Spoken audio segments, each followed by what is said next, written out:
All right, so I've been talking about this topic for over 2 years, and it's a very divisive topic. It's a topic on who is Satoshi Nakamoto. 90% of people believe one thing, maybe 10% of people believe the other, and it's extremely divisive. There's a lot of mean stuff, a lot of bullying going on. It seems unnecessary. We're all just here trying to revolutionize finance and trying to make a lot of money in the process. And so wherever you fall on the fence, just make sure you've made an informed decision. And that's why I'm putting this video out there, because a lot of people who don't know about this, and if we're going to be buying millions of dollars of Bitcoin and trying to store our family and generational wealth in cryptocurrency, we probably want to know about all the potential threats that could bring it crashing to its knees. Now, I first started talking about this, it says 1 year ago here, but December 2022, so about a year and a half ago, and I went through the 3 biggest reasons why Craig Wright could be Satoshi Nakamoto and why I personally am convinced that he is. Go watch that video if you want. We also went through hundreds of pages of linguistic breakdowns on Craig versus Satoshi's writings. That was 6 months ago now. And then we broke down Craig Wright literally moving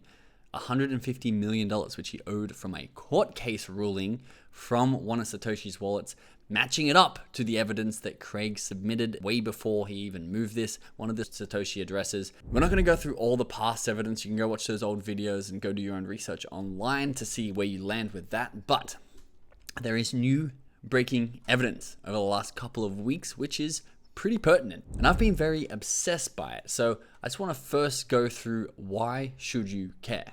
Well, this post here is by Craig Wright, who claims to be Satoshi Nakamoto, and Satoshi Nakamoto has 1 million BTC, Bitcoin, what most people call Bitcoin. Now, in this post, we don't need to read this because we're reading now other videos, he's threatening to sell his BTC and have a 51% attack on the BTC network, meaning Bitcoin is going to absolutely plunge in value, especially when people see Satoshi selling his Bitcoin. This here, Bitcoin, 62,000, that is the Bitcoin that Satoshi or Craig Wright is claiming he's going to sell and plunge the market, which maybe he's not Satoshi, maybe he isn't even going to sell it. But for me personally, who is going to be storing 7, 8 figures, maybe someday 9 figures in a currency, I want to know if there's any threats to it. And Craig Wright runs something called Bitcoin Satoshi Vision, which you can see is a lot cheaper than Bitcoin. It's only got $1 billion market cap. And if this was ever to occur and he was to crash the BTC price by selling Satoshi's original 1 million Bitcoin, you can only imagine the response that you would get in this market cap. This thing would absolutely skyrocket. So for me personally, again, there's going to be a lot of people shaking their heads. There's going to be a lot of people like, this is not factual. You haven't got all the evidence. If there's a 5% chance that this is true, I want to hedge my bet 5% and buy 5% BSV to store that on the side to make sure that my future 9 figures of Bitcoin is going to be safe. So let's get into the actual new evidence because it's pretty interesting. So this is a tweet by Hodlnaut, and he says he loves Craig's website right now. And it stays like this for 3 months. So Craig Wright lost the court case. It was in England to say that he was Satoshi Nakamoto, and legally he actually has to say that he is not Satoshi Nakamoto. Pretty damning evidence that this guy is a fraud, is a liar, is not actually Satoshi. Cool. Craig Wright obviously is still pushing. He is appealing the case. He says that a lot of evidence didn't come to light, and even his own lawyers had evidence that they didn't actually produce in the court case, which is the evidence we're going to go through here. Now, if you've never come across Craig before, he is what you'd call a fascinating character. He talks a lot about his autism, because he's obviously severely autistic. He's obviously brilliant too, even if you think he's a scammer and a faker. Some of the works that he puts out and some of the theories he comes up with, and especially on Bitcoin, he puts out some really brilliant work, but he says he suffers heavily from autism and it's really hard to connect with people. And I actually think that is one of the problems of why people hate him so much, because he just calls everyone dickheads, which means he's met with this sort of hostility back. Scammer, blowhard, psychopath, and fake Satoshi. It's like, I don't know, if you thought someone wasn't Satoshi, just ignore them. Who cares? Just move on. But because he is so volatile and because he is so reactive, that's why he gets such a knee-jerk reaction back. And in this, there's an example where he tells countries that he personally has more money than their country that he's talking to. So I'm not going to ask for anything. I don't want your investment. I don't want, like Stellar and everything else, to be handed money. And I'll say this quite frankly because I've got more money than your country. So you can get a sense of his vibe. Now, he started leaking this court case evidence that apparently wasn't actually put into the court case a couple of weeks ago. And this is his comment on it. He says, I feel no hate. This is his new Twitter, S. Tominaga, which is another Japanese name. He's only got 3,000 followers. If you're interested in him and the stuff he's leaking, come and give him a follow. He wrote, I feel no hate, no anger. My decisions aren't driven by emotion, but by calculation. When I release information, I do it deliberately, knowing exactly what I'm doing. He's saying he's holding some really big time evidence that shows for sure, conclusively, not to everyone, because not everyone's always going to believe, that he is Satoshi Nakamoto. This is not some impulse reaction. It's part of a larger plan. And make no mistake, it's only the beginning. Again, alluding to the fact that he has concrete evidence that he's slowly releasing over time.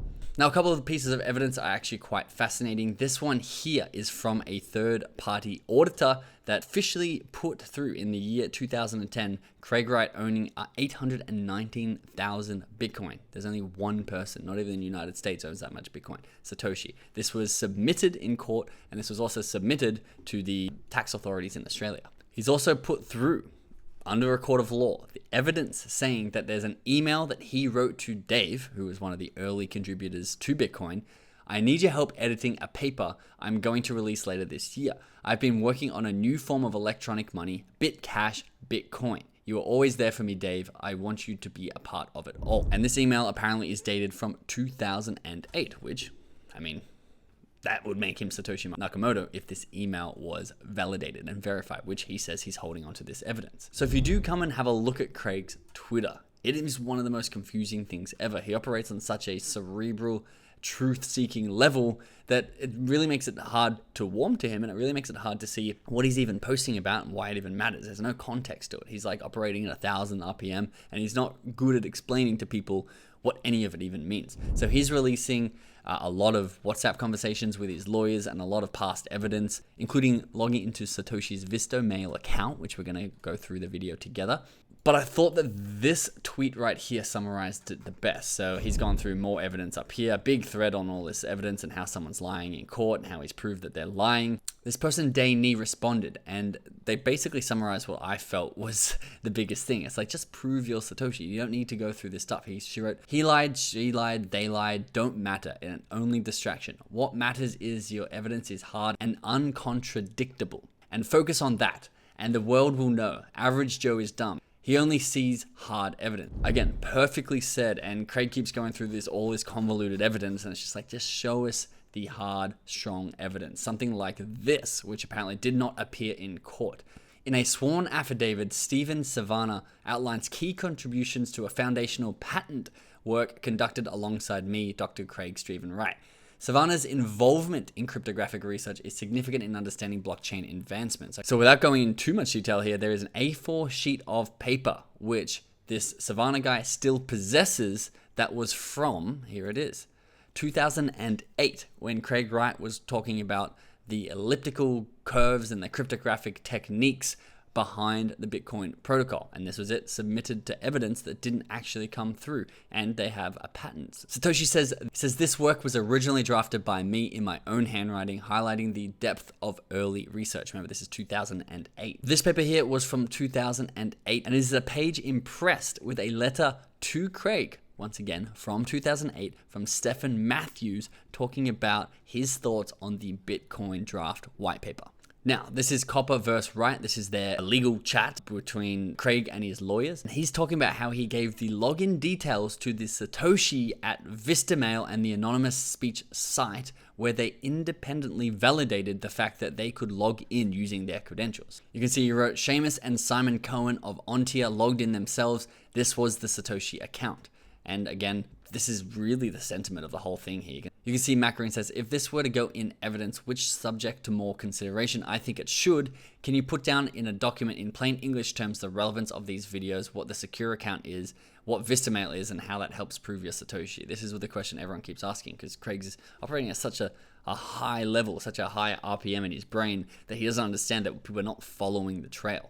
Now, in this video, Craig says that he has the original bank statements that is going to go with the video we're about to watch that he's just released with his own passport, showing the receipt for the bitcoin.org domain name. So we'll have a listen to Craig here. Also have a listen to the manner that he delivers this in. It's classic Craig.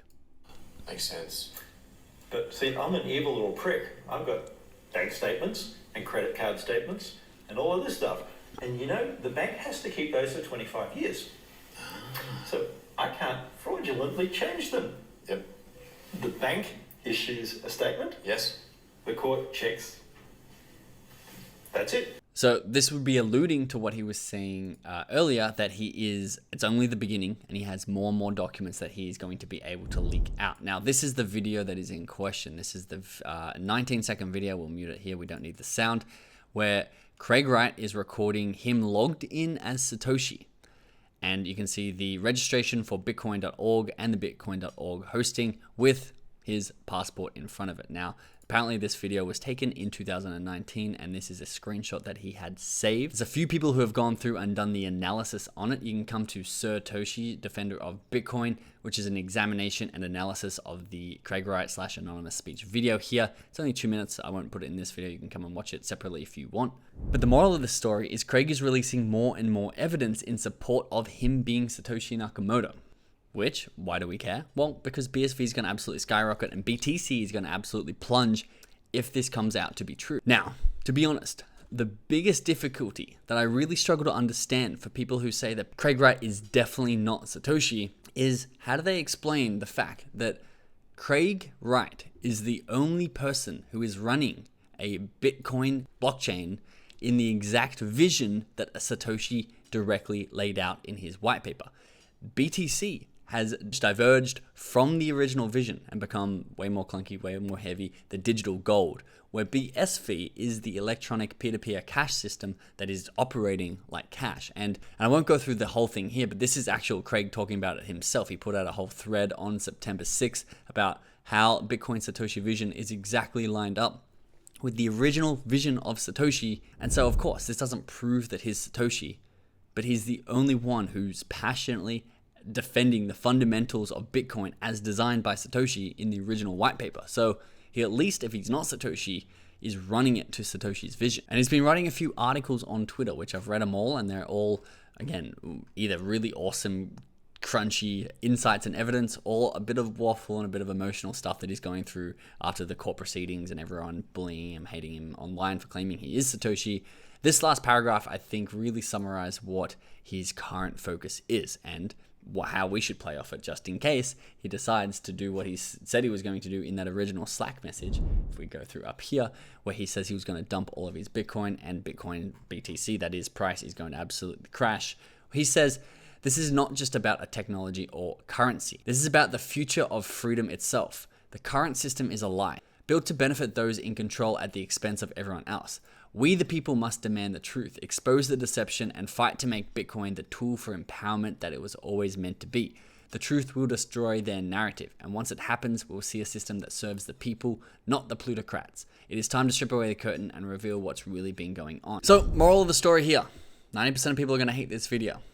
1% of the subscriber base will unsubscribe. I'm going to keep documenting this evidence as it comes out because it's something that I think everybody needs to be aware of, and you need to make your own decision on what side of the fence that you land based on whatever criteria you want, as long as you'll make your own decision. For me personally, I like to keep a 5 to a 10% BSV reserve just in case Craig Wright happens to be Satoshi Nakamoto, so that my future 9 figures of Bitcoin don't crash to zero in a night.